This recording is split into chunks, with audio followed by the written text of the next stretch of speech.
Hey, What's wrong? I'm just really stressed out. I can't decide which company I should apply to.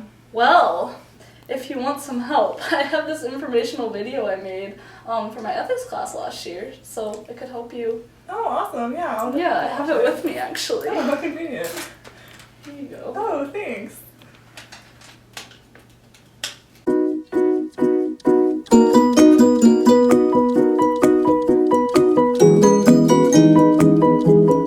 I'm Valerie, And I'm Sam. and today we're going to talk to you about UPMC ethics. In selecting an employee, UPMC look for candidates who have similar values. It's important to UPMC that their morals and ethical values are aligned.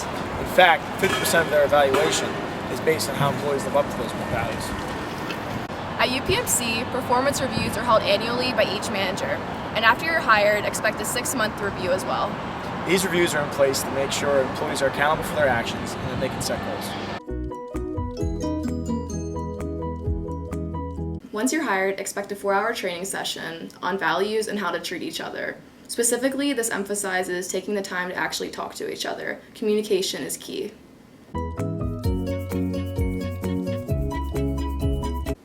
UPMC's Ethics and Compliance Committee created Making Excellence a Habit, a guide for employees to clarify all gray areas regarding HIPAA laws, the Code of Conduct, and industry relations.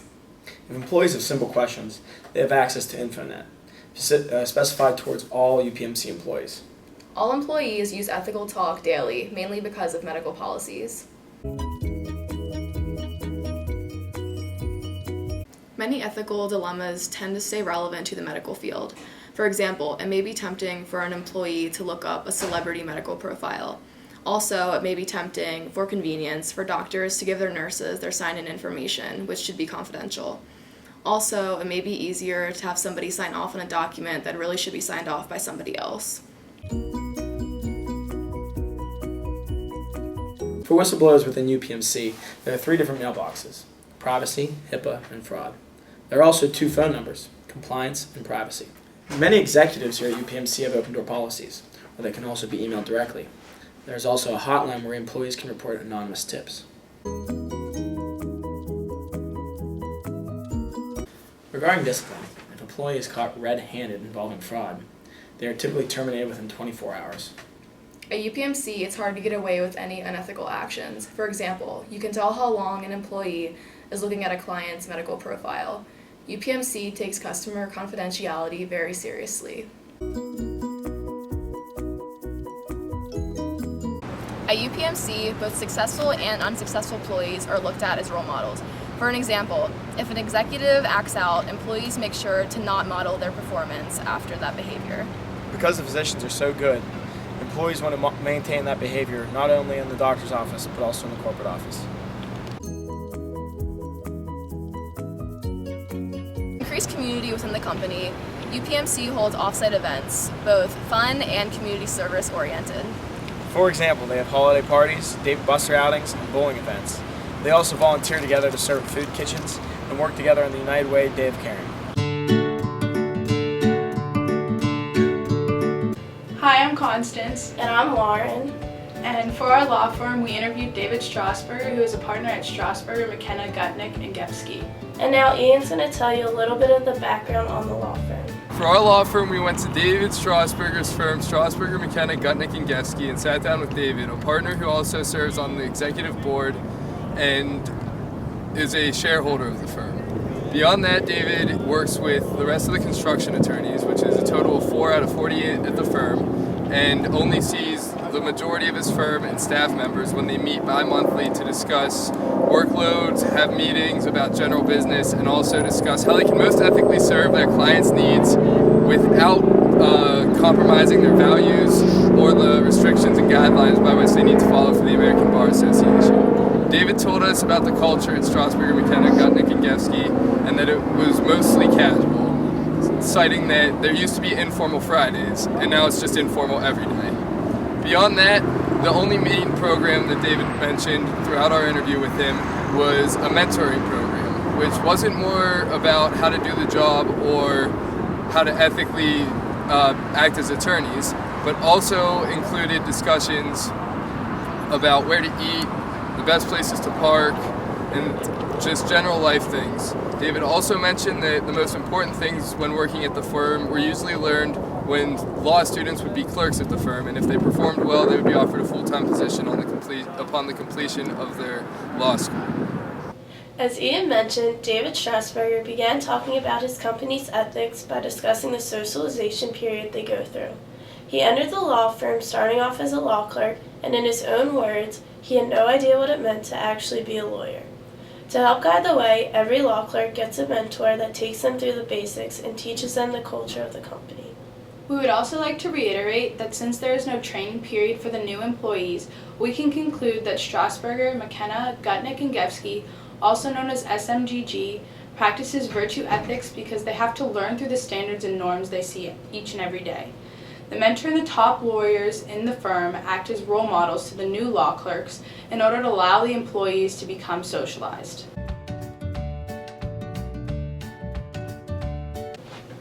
Since the firm has subdivisions for each department, there is a high ethical awareness between the members of each team. A small group setting allows members to be influential on each other and aware of any unethical behavior. The firm does not contain its own ethical codes or policies. This is because every lawyer that enters the practice is required to pass the bar exam, which is a very difficult exam in law school covering the essentials of ethics. In addition to that, the American Bar Association publishes the Model Rules of Professional Conduct that contain the baseline of ethical rules which the lawyers must follow. Lastly, each lawyer has a rulebook in their office.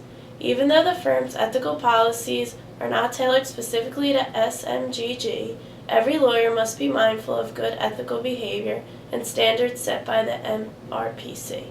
When questions about the MRPC arise, the lawyers can report to the ethics officer, who is essentially just another attorney in the firm. The penalties for misconduct in the firm are very strict because each lawyer has a fiduciary duty to fulfill to their clients, and taking advantage of that power is unethical and does not fulfill attorney-client privilege. When we asked David for an example about the ethical dilemma dealing with attorney-client privilege, he told us that recently a client had 29 phone calls recorded with someone they were having a dispute with. The firm then had to decide whether or not it was ethical to use those recordings in their defense due to the gray area of the Pennsylvania law. On the other hand, the firm has not faced any severe ethical dilemmas, and if so, these issues would need to be addressed and reported on a larger scale. Regarding smaller issues such as a lapse of good judgment or not using time appropriately, the firm will handle it internally. In general, clients must reveal all the facts to their lawyers because that's how the lawyers can craft and create their defense. However, sometimes if you know your client is guilty, it is ethically challenging to continue the process. The conflict here is you have to defend your client in order to make a living, but you also want to go to bed at night knowing that you honored your ethics. David mentioned that for some lawyers, especially criminal lawyers, the guilt can be overwhelming. However, lawyers know that this is a requirement for their career path, and David applauds those who have to face these ethical dilemmas often. When ethical dilemmas within the firm occur, the firm encourages employees to whistleblow if they come across any unethical behavior. However, the firm does not have a unique way to go about whistleblowing because the Disciplinary Board of Pennsylvania contains its own rules on how to report unethical activities. The results are confidential, but if they go under an investigation, the person who told will be revealed. We concluded the interview by asking about the mission statement and drivers of engagement and CSR policy that the firm has. And over 80 years of being a firm, SMGG, in fact, had only recently established their mission statement in 2013. And even though David helped to craft the mission statement, he was unable to recall the specifics. He justified not knowing it by the standards set by the industry, but confirmed that it was about how SMGG is about serving the clients and the community. And David also explained how the employees are actively engaged because of the small environment would collapse if one of the four main lawyers was not doing his or her job. For the staff members, the firm announces recognitions for exceptional work at their annual holiday party or on the website. And as far as serving the community, the The law firm partakes in a walk for epilepsy each year, they donate money to various causes, and they buy tables at fundraisers. Ian, Ronnie, Lauren, and I had an enjoyable time speaking with David Strasburger on behalf of the Strasburger, McKenna, Gutnick, and Gefsky law firm. We were initially surprised to learn that the firm is laid back in their culture and policies, but they prove to have high and strong ethical standards.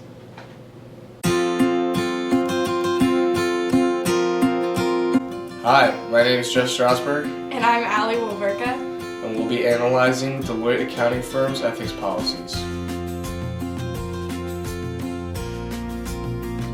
It is very important for the firm to select the right person, so Deloitte recruiters almost always ask a question that relates with potential candidates' values.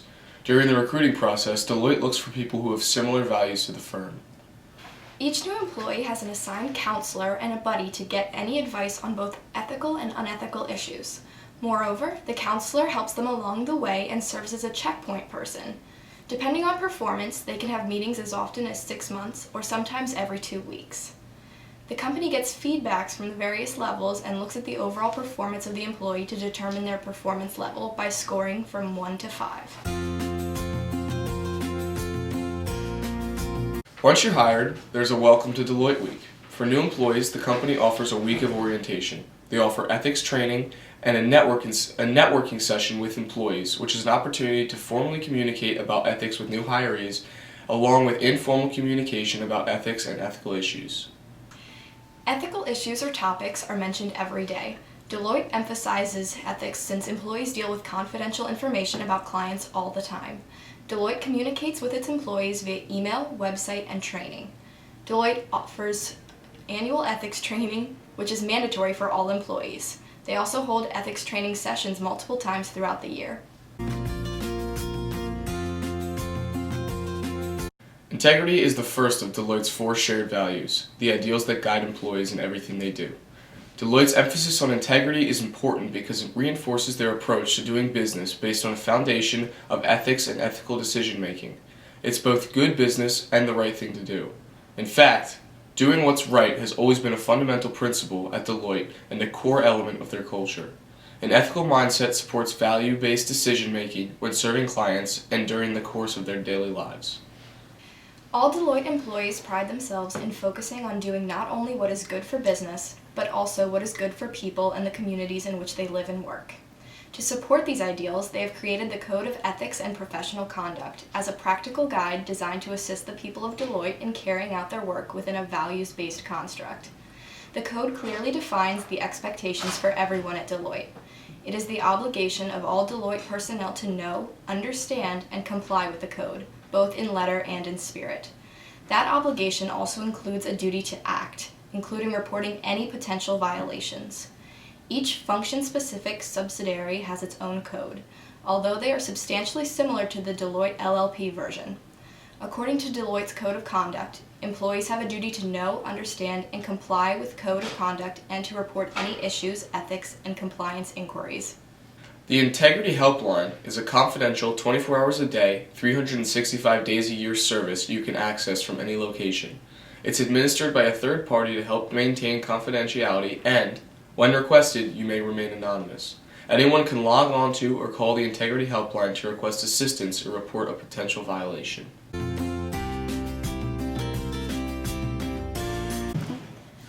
Employees who work for Deloitte face various types of ethical dilemmas every day. For guiding employees in the right direction, Deloitte has a code of conduct that strictly states how their employees have to deal with ethical dilemmas. For example, conflicts of interest.